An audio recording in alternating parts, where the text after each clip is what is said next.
నమస్కారం. నా TV news వార్తలకు స్వాగతం. ముందుగా వార్తల్లోని ముఖ్యాంశాలు.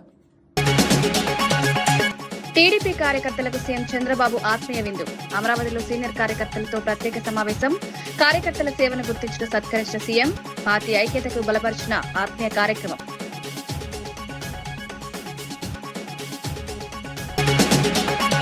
కేటీఆర్ పై ప్రేమ ఎక్కువంటూ సీఎంపై సంజయ్ విమర్శ. కేసులపై దృష్టి పెట్టాలని నిలదీత. ప్రాధాన్యతపై ప్రశ్నలు లేవెత్తిన మంత్రి. రాజకీయ కుమ్మక్కు ఉందని ఆరోపణలు.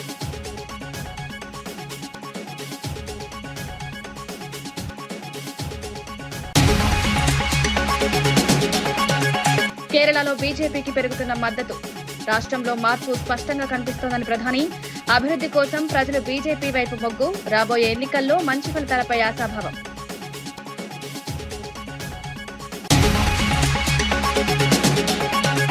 కౌశిక్ రెడ్డిపై శాశ్వత నిషేధం వేయాలని దయాకర్ డిమాండ్. అసెంబ్లీ గౌరవాన్ని కాపాడాలని సూచన. అనుచిత వ్యాఖ్యలపై కఠిన చర్యల విజ్ఞప్తి. కేటీఆర్ హరీష్ రావు క్షమాపణ చెప్పాలని డిమాండ్.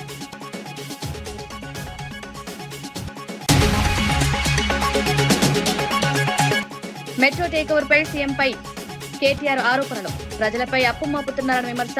భూముల కోసం కుట్ర జరుగుతోందని వ్యాఖ్య. ప్రభుత్వం వెంటనే స్పష్టతనివ్వాలని డిమాండ్.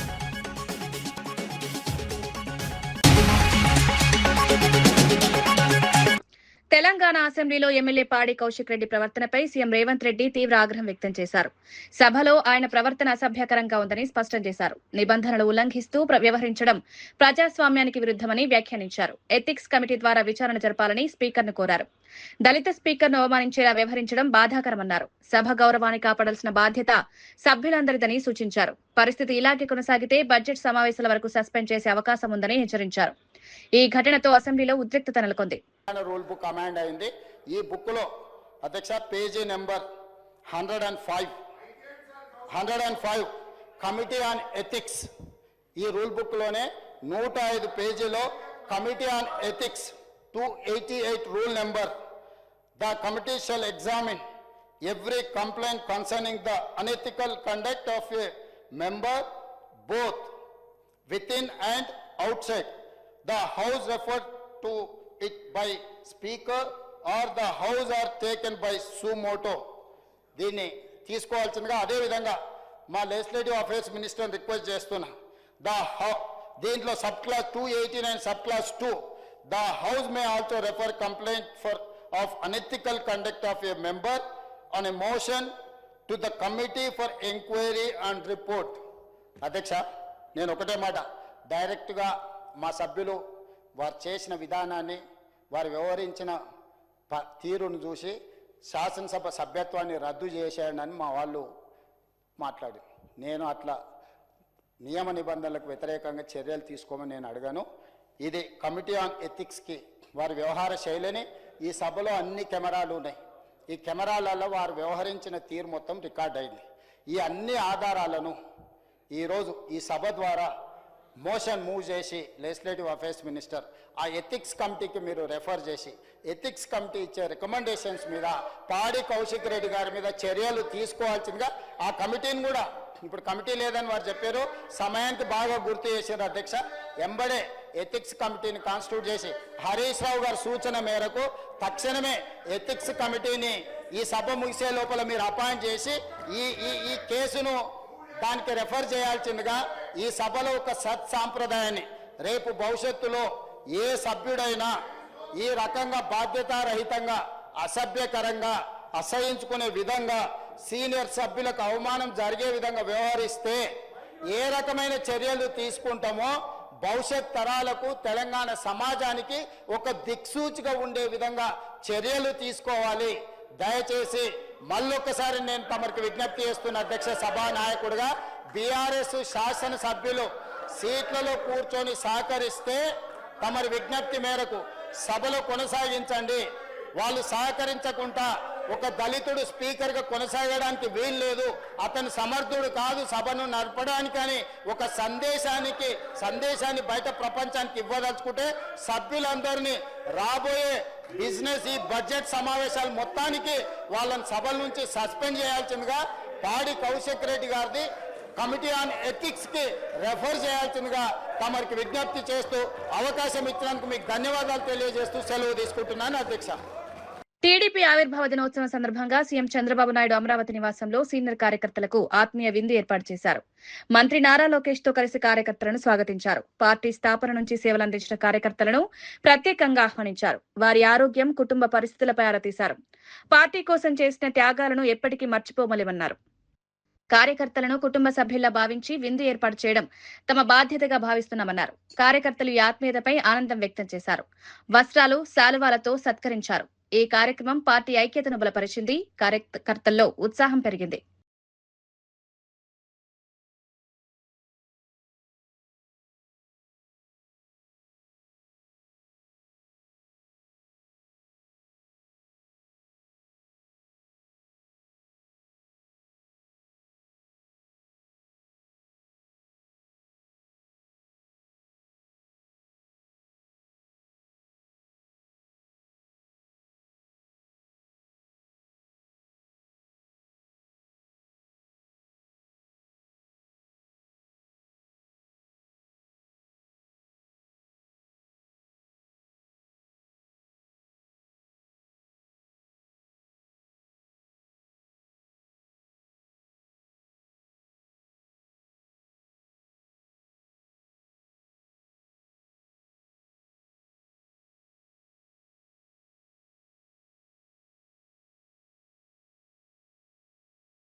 సీఎం శ్రీహరిపై అనుచిత వ్యాఖ్యలు చేసిన కౌశిక్ రెడ్డిని అసెంబ్లీ నుంచి శాశ్వతంగా బహిష్కరించాలని టీపీసీసీ నేత చనగాని దయాకర్ రెడ్డి డిమాండ్ చేశారు. కౌశిక్ రెడ్డి ప్రవర్తన అసభ్యకరంగా ఉందని, ఎమ్మెల్యేగా ఉండే అర్హత లేదని తీవ్రంగా విమర్శించారు. ఆయనను వీధి రౌడీలా ప్రవర్తిస్తున్నారన్నారు. కేటీఆర్, హరీష్ రావు కూడా కడియం శ్రీహరికి బహిరంగ క్షమాపణ చెప్పాల్సిన కోరారు. అసెంబ్లీ గౌరవాన్ని కాపాడాల్సిన బాధ్యత అందరికీ ఉందన్నారు. అనేది చాలా సిగ్గుగా ఉంది. ఇలాంటి పొగరుబోతూ మదమెక్కిన ఆంబూతుల్ని అసెంబ్లీకి రాకుండా అడ్డుకట్ట వేయాలని, శాశ్వతంగా బహిష్కరించాలని మీకు స్పీకర్ గారికి విజ్ఞప్తి చేస్తా ఉన్నాం. వీధి రౌడీగా, బజారు రౌడీగా వ్యవహరిస్తూ అసెంబ్లీ ప్రతిష్టను దిగజారేటట్టు మాట్లాడినటువంటి పాడి కౌశిక్ రెడ్డి పైన తక్షణం చర్యలు తీసుకోవాలని కూడా మేము కోరుతా ఉన్నాం. ఇవాళ పాడి కౌశిక్ రెడ్డి మాట్లాడిన మాటల వెనుక హరీష్ రావు, కేటీఆర్ హస్తం ఉందనేది కూడా మాకు అర్థమవుతా ఉంది. మరి ఇలాంటి పొగరుబోతు ఆంబోతుల పట్ల బీఆర్ఎస్ పార్టీ వైఖరి కూడా ప్రకటించాల్సిన అవసరం ఉందని కూడా మేము కోరుతా ఉన్నాం. ఇవాళ నిండు అసెంబ్లీలో ఇవాళ మాట్లాడే విధానం చూస్తుంటే తెలంగాణ సభ్య సమాజం తలదించుకోలే వ్యవహరిస్తున్నటువంటి పాడి కౌశిక్ రెడ్డిని తక్షణం బహిష్కరించాలని కూడా కోరుతా ఉన్నాం. అతడు ఎమ్మెల్యేగా ఉండే అర్హత కూడా లేదని కూడా మేము కోరుతా ఉన్నాం. కాబట్టి హుజూరాబాద్ ఎమ్మెల్యే అసెంబ్లీకి రాకుండా శాశ్వతంగా బహిష్కరించాలని, అతడు ఎన్నికల్లో పోటీ చేసే విధంగా కూడా చర్యలు తీసుకోవాలని కూడా మేము కోరుతా ఉన్నాం. ఇది చాలా సిగ్గుగా ఉంది. సభ్య సమాజంలో ఇవాళ ప్రతిపక్షంలో ఉండి కూడా ఇవాళ ప్రతిపక్షం ప్రజల పక్షం అనే విధంగా సమస్యలను ప్రభుత్వం దృష్టికి తీసుకురాకుండా ఇవాళ సభను తప్పుదోవ పట్టించే విధంగా సభ్యులపై అనుచితంగా మాట్లాడే విధంగా బీఆర్ఎస్ నాయకులు చేస్తున్న అరాచక విధానాన్ని తెలంగాణ ప్రజలు గమనిస్తా ఉన్నారు. కాబట్టి ఇలాంటి ఎమ్మెల్యేల పట్ల ఇలాంటి అనైతికంగా వ్యవహరిస్తున్నటువంటి పార్టీ కౌశిక్ రెడ్డిపై తక్షణం సస్పెండ్ చేసి బహిష్కరించాలి. ఇలాంటి పొగరబోతు ఆంబోతుల్ని అసెంబ్లీకి వచ్చే అర్హత కూడా లేదని కూడా మేము స్పీకర్ గారికి కోరుతా ఉన్నాం, రాష్ట్ర ప్రభుత్వాన్ని కూడా కోరుతా ఉన్నాం. కాబట్టి తక్షణం ఇవాళ కేటీఆర్, హరీష్ రావు, ఇవాళ కడియం శ్రీహరి గారికి కూడా బహిరంగంగా క్షమాపణ చెప్పాలని కూడా కోరుతున్నాం. థ్యాంక్ యూ, నమస్తే. లోక్ అదాలత్ ద్వారా కేసులను వేగంగా పరిష్కరించుకోవచ్చని హైకోర్టు న్యాయమూర్తి జస్టిస్ శామ్ కోషి తెలిపారు. గద్వాల కోర్టు ప్రాంగణంలో నిర్వహించిన జాతీయ మెగా లోక్ అదాలత్ కార్యక్రమాన్ని ప్రారంభించారు. ఈ సందర్భంగా జిల్లాలో 5,345 కేసులు పరిష్కరించడం గర్వకారణమని పేర్కొన్నారు. చిన్న చిన్న వివాదాలు కోర్టుల వరకు వెళ్లకుండా రాజీ మార్గంలో పరిష్కరించుకోవాలని సూచించారు. కోర్టుల్లో కేసులు పెడితే సంవత్సరాల పాటు సాగుతాయని, లోక్ అదాలత్ మంచి ప్రత్యామ్నాయమని వివరించారు. న్యాయవాదులు కూడా కేసులను త్వరగా పరిష్కరించేందుకు సహకరించాలని కోరారు. My Lord, Sri Honorable Chief Guest of this function, Sri Justice P. Shyam Koshi, advocates assembled here and the litigant public, a warm welcome to you. Administrative judge Shravan Kumar గారు, మెంబర్ సెక్రటరీ, మరి ఇక్కడ వచ్చినటువంటి ఎస్ఎస్ఏ ప్రజానికానికి శుభాకాంక్షలు తెలుపుకుంటూ ఇంతసేపు నిరీక్షించిన దానికి కూడా ధన్యవాదాలు తెలుపుకుంటున్నాము.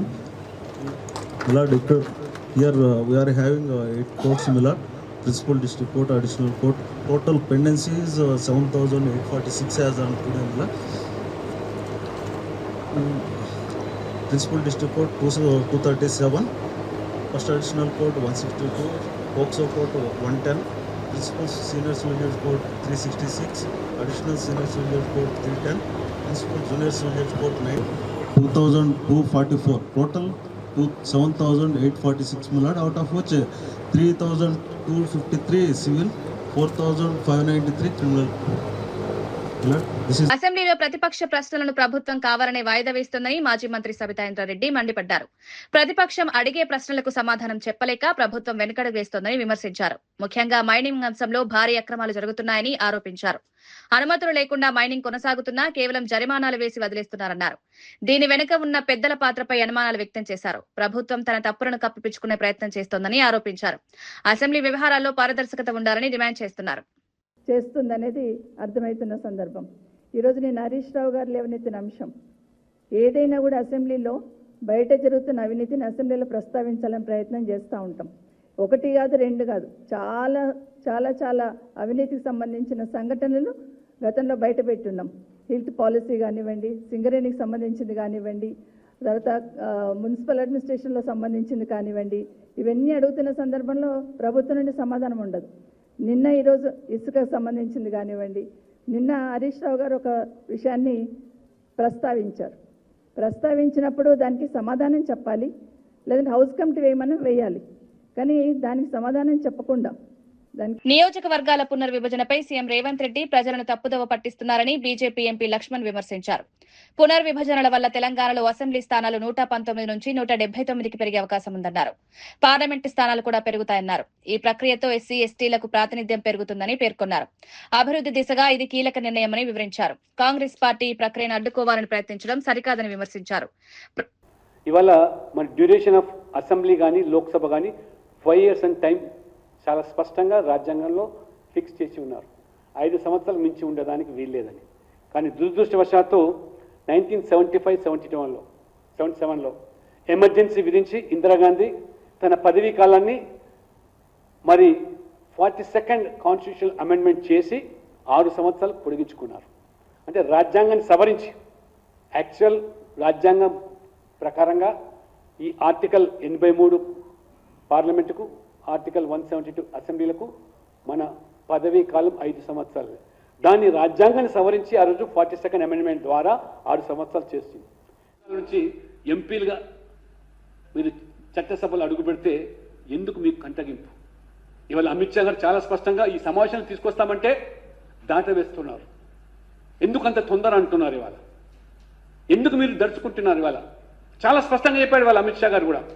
మల్లికార్జున్ ఖర్గే గారికి, ఎల్ఓపి లోక్సభలో రాహుల్ గాంధీ గారు మేము చెప్పాము, రాశాము. BRS working president KTR metro takeover అంశంపై సీఎం రేవంత్ రెడ్డిపై తీవ్ర ఆరోపణలు చేశారు. ఎల్ఎన్టీ సంస్థకున్న వేల కోట్ల అప్పును తెలంగాణ ప్రజలపై మోపుతున్నారన్నారు. మెట్రో ప్రాజెక్టు పేరుతో ఆర్థిక భారం పెంచుతున్నారని విమర్శించారు. సంస్థ అధికారులను బెదిరిస్తూ ఒప్పందాలు మార్చించే ప్రయత్నాలు జరుగుతున్నాయని ఆరోపించారు. విలువైన భూములను కైవసం చేసుకునేందుకు కుట్ర జరుగుతోందన్నారు. ప్రజల సంపదను దోచుకునే ప్రయత్నాలు జరుగుతున్నాయని మండిపడ్డారు. ప్రభుత్వం వెంటనే స్పష్టతనివ్వాలని డిమాండ్ చేశారు. మెట్రోని మేము 15,000 కోట్లకే కొన్నాం, చాలా గొప్ప పని చేసినామని చెప్పి ముఖ్యమంత్రి గారు సిగ్గు లేకుండా అబద్ధాలు చెప్తా ఉన్నారు. వాస్తవం ఏంది?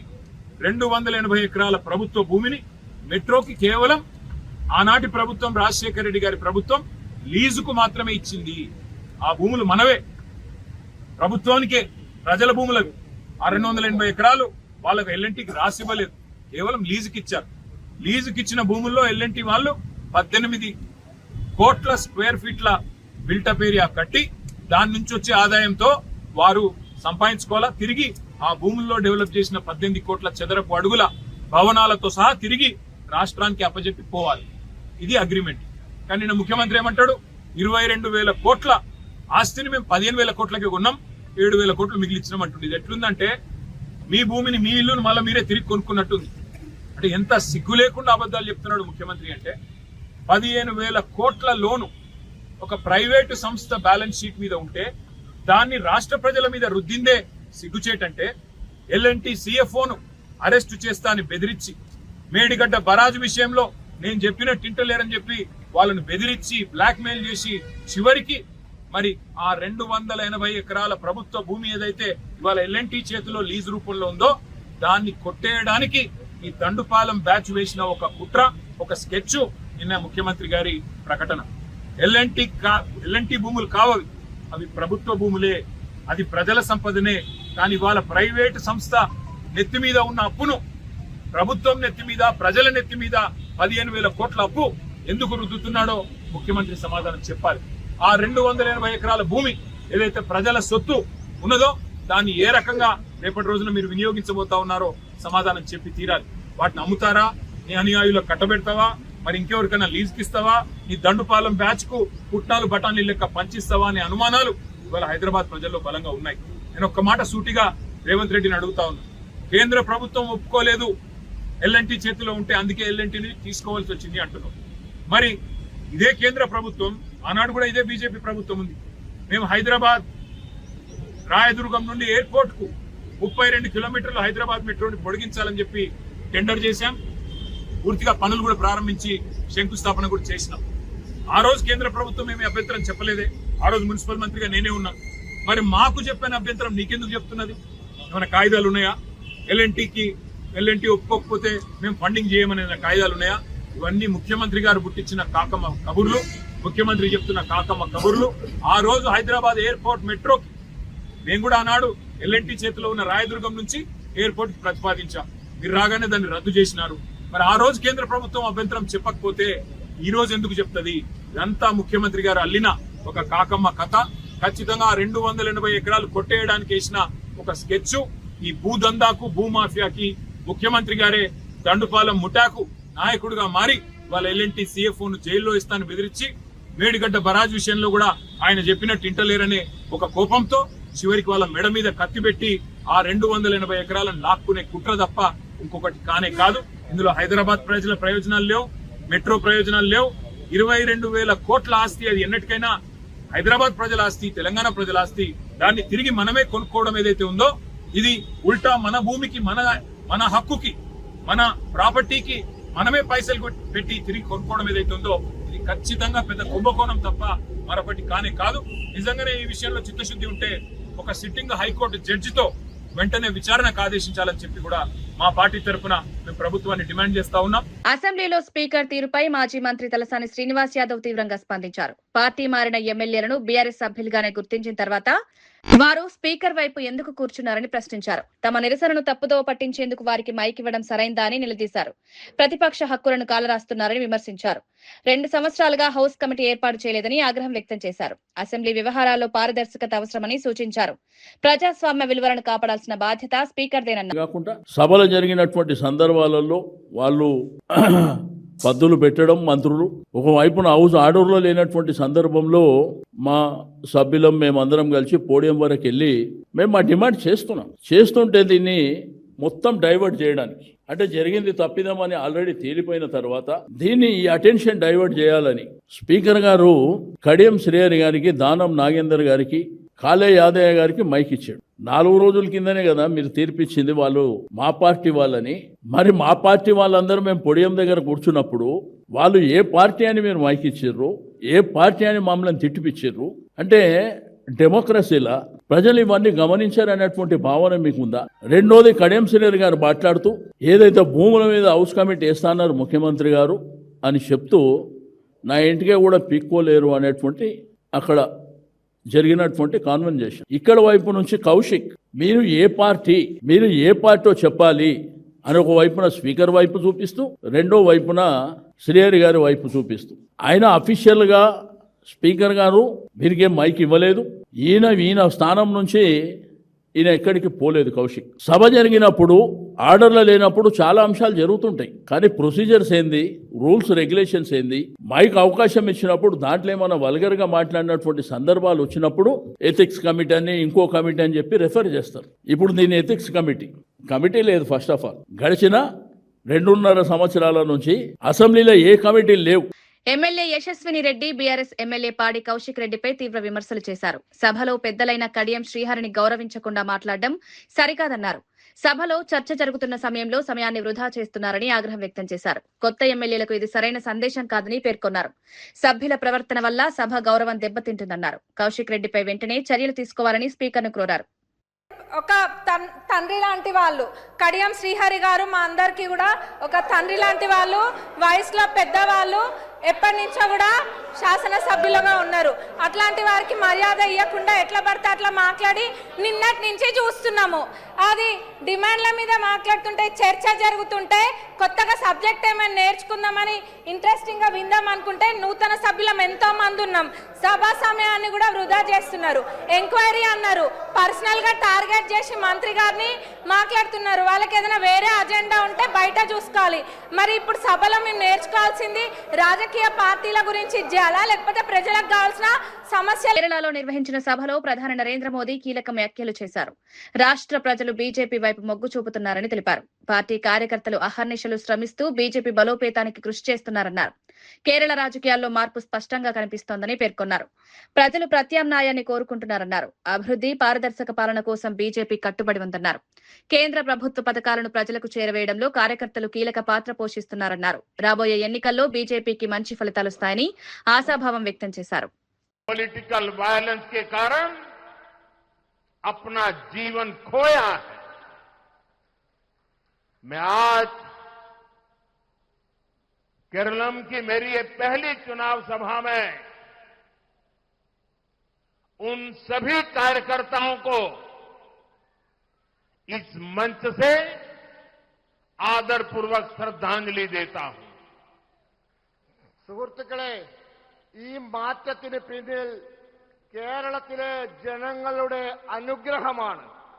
ഇതിന് പിന്നിൽ കേരളത്തിലെ ബിജെപിയുടെ ലക്ഷക്കണക്കിന് വരുന്ന പ്രവർത്തകരുടെ അധ്വാനമാണ്. നമ്മുടെ എത്രയോ പ്രവർത്തകർ രാഷ്ട്രീയ ആക്രമണങ്ങളിൽ ജീവൻ ബലി നൽകി. ഇന്ന് ഇവിടെ ഈ തവണത്തെ തെരഞ്ഞെടുപ്പിലെ എന്റെ ആദ്യത്തെ യോഗത്തിൽ വെച്ച് ഞാൻ ആ പ്രവർത്തകരുടെ മുമ്പിൽ പ്രണമിക്കുന്നു. एनडीए सहृदगणे, केरलम को सुंदरतम क्यों कहा जाता है, इसका एहसास हमें पालक्काड़ आते ही हो जाता है। हमारा पालक्काड़ केरलम का प्रवेश द्वार है। यहां प्रकृति की अद्भुत सुंदरता भी है, केरलम की प्राचीन जीवन संस्कृति भी है, और ये केरलम की प्रतिभा और परिश्रम का एक बड़ा केंद्र भी है। यहां कल्पाती मंदिर का महत्व बताते हुए काशी का उदाहरण दिया जाता है। काशी का सांसद होने के नाते ये मेरे लिए और भी विशेष है। സുഹൃത്തുക്കളെ, കേരളം സുന്ദരമാണ് എന്ന് എന്തുകൊണ്ട് പറയുന്നു? ഇതിന്റെ തെളിവ് కేంద్ర మంత్రి బండి సంజయ్ సీఎం రేవంత్ రెడ్డిపై తీవ్ర విమర్శలు చేశారు. కేటీఆర్ పై సీఎం ప్రత్యేక శ్రద్ధ చూపుతున్నారని ఆరోపించారు. కాళేశ్వరం ప్రాజెక్టుపై చూపుతున్న దృష్టి డ్రగ్స్ కేసులు, ఈ ఫార్ములా, ఫామ్ హౌస్ కేసులపై ఎందుకు లేదని ప్రశ్నించారు. ప్రభుత్వ ప్రాధాన్యతలు సరిగా లేవన్నారు. హరీష్ రావు అంశంలో కేటీఆర్ అప్రమత్తంగా ఉండాలని సీఎం సూచిస్తున్నారని విమర్శించారు. ఇది రాజకీయంగా కుమ్మక్కు సంకేతమని పేర్కొన్నారు. ప్రజల దృష్టి మళ్లించేందుకు ప్రభుత్వం ప్రయత్నిస్తోందని ఆరోపించారు. ఈ ఫార్ములా మీద ఎందుకు లేదు, ఫామ్ హౌస్ కేసు మీద ఎందుకు లేదు, ఆ కరెంటు కొనుగోలు మీద నివేదిక వచ్చింది ఆల్రెడీ, దాని మీద ఎందుకు లేదు? మళ్ళీ ముఖ్యమంత్రి గారు కేటీఆర్ అనేది సలహా ఇస్తారు. చూసారా, చాలాసార్లు సలహా ఇస్తున్నాడు. హరీష్ రావు పట్ల జాగ్రత్తగా ఉండు అంటున్నాడు. అంటే ఎంత అలర్ట్ చేస్తున్నాడు కేటీఆర్ గారు, ఎంత కాపాడే ప్రయత్నం చేస్తున్నాడు రాష్ట్ర ముఖ్యమంత్రి గారు. హరీష్ రావు విషయంలో అలర్ట్గా ఉండు అంటున్నాడు. అంటే కేటీఆర్ గారికి ఏ విధంగా నీడలకు వివరిస్తున్నాడు. ఆయనకు రక్షణ కవచం, ఈయనకు రక్షణ కవచం. ఇక కేటీఆర్ అనే వ్యక్తి బండి సంజయ్ నా మీద మారుతాడు. ఇంకా మీరు ఒకటి, హరీష్ రావు గారి మీద కసి, ఆ కోపము కేటీఆర్ గారి మీద ఎందుకు తగ్గింది నీకు అంటున్నా. ఈ మధ్య రహస్య ఒప్పందాలు మీ ఇద్దరి మధ్యలో విమర్శలు ఎందుకు తగ్గించినావు, ఆరోపణలు ఎందుకు తగ్గించుకున్నావు, కేసులు ఏమైనాయి? ఈ ఫార్ములా కథం, కేసు ఏమైనా కేసు ఏమైంది నీది? డ్రగ్స్ కేసు నేను మళ్ళీ అంటున్నా, అకున్ సబల్వాల్ గారి రిపోర్టు బయటపెట్టు నీ దమ్ముంటే. నువ్వు కేటీఆర్ ఒక్కటి కాదు అనుకుంటే అకున్ సబల్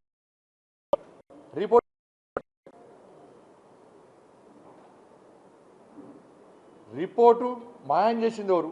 పట్టుకరా. నువ్వు మళ్ళీ విచారణ జరపకియా, నువ్వు విచారణ ఏమద్దు, డ్రగ్స్ విచారణ జరపకు. నువ్వు అకున్ సబల్వాల్ రిపోర్ట్ బయట పెట్టుకంటే తెలుసు. రాష్ట్ర ముఖ్యమంత్రి, ఒక ముఖ్యమంత్రి స్థాయిన వ్యక్తి అకున్ సబల్వాల్ రిపోర్ట్ ఏమి ఇచ్చాడో తెలుసు, దాన్ని ఎవరో తెలుసు. ఆ వ్యక్తిని కాపాడే ప్రయత్నం చేస్తున్నాడు. కాబట్టి ఇద్దరు ఒకటే. ముగించే ముందు ముఖ్యాంశాలు మరోసారి. టీడీపీ కార్యకర్తలకు సీఎం చంద్రబాబు ఆత్మీయ విందు. అమరావతిలో సీనియర్ కార్యకర్తలతో ప్రత్యేక సమావేశం. కార్యకర్తల సేవను గుర్తించిన సత్కరించిన సీఎం. పార్టీ ఐక్యతకు బలపరిచిన ఆత్మీయ కార్యక్రమం.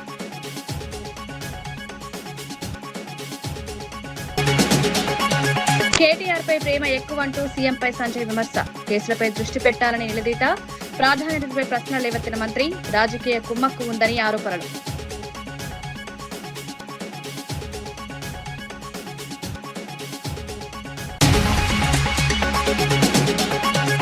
కేరళలో బీజేపీకి పెరుగుతున్న మద్దతు. రాష్ట్రంలో మార్పు స్పష్టంగా కనిపిస్తోందని ప్రధాని. అభివృద్ధి కోసం ప్రజలు బీజేపీ వైపు మొగ్గు. రాబోయే ఎన్నికల్లో మంచి ఫలితాలపై ఆశాభావం.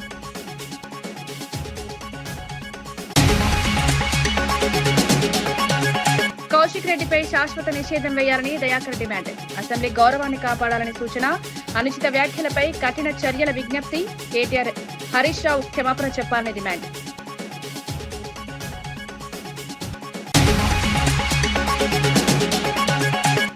మెట్రో టేకోవర్పై సీఎంపై కేటీఆర్ ఆరోపణలు. ప్రజలపై అప్పు మోపుతున్నారని విమర్శ.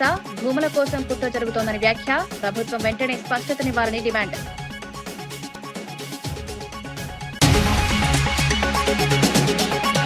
ఇవి ఈనాటి వార్తా విశేషాలు. మరో బులెటిన్లో మళ్ళీ కలుద్దాం. నమస్కారం.